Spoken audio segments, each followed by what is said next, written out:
In terms of this issue of leather socks or normal socks, there is not a disagreement in terms of wiping over the leather socks, except Imam Malik said not permissible, because Sayyidah Aisha also said it does not exist in Islam. But three madhahib of Ahl Sunnah, Hanafi, Shafi'i, Hanbali, we do believe in the wiping over the leather sock. Okay, so that's one thing.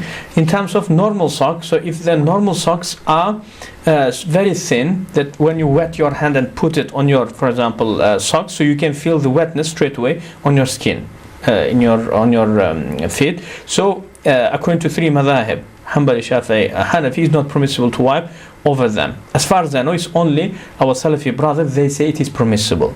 Okay, so according to three madhahib, it will be permissible. I don't know about Shafi'i, but Hanbali and Hanafi is permissible if it is thick enough.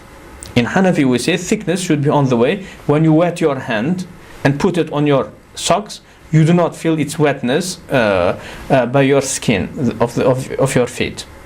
Okay, so then you can wipe over your thick socks. Okay, now question, how to perform it? So I say you have to have normal wudu before putting on your socks. You have to have wudu, proper wudu. And after that, if you break your wudu, so from the time of breaking your wudu, you are allowed to wipe over your socks for 24 hours.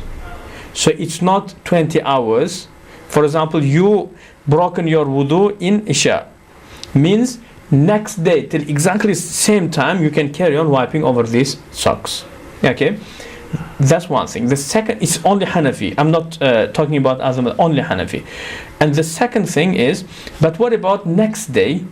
So it's 23 hours past, there is 1 hour yet to go. So I say in Hanafi, if you just take off your socks and if you wash your feet and put them back again, so you have another chance. Okay, so as soon as you break, so from time of your breaking, you can carry on wiping for 24 hours.